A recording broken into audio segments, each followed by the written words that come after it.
C এর sound দুই ধরনের হয়, কখনো ক এর মতো, কখনো স এর মতো।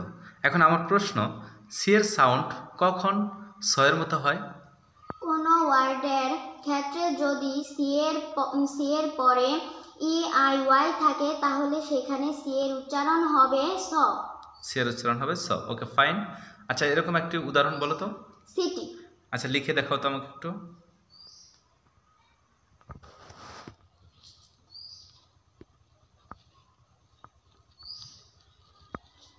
আচ্ছা, সিটি না, তাহলে এখানে সি এর পর আই আছে, এই জন্য সি এর উচ্চারণ হয়েছে স।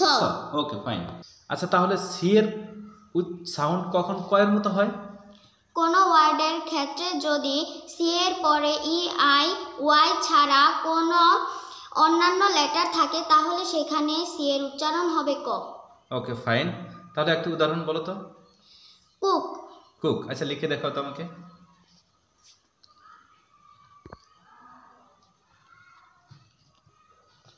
কুক। এখানে তাহলে সি এর পরে ই আই ওয়াই এই তিনটি ছাড়া অন্য লেটার আসছে, তার মানে সি এর পরে ও আসছে, এই জন্য এখানে সি এর উচ্চারণটা কি হচ্ছে? ক। ক। Okay fine, thank you very much.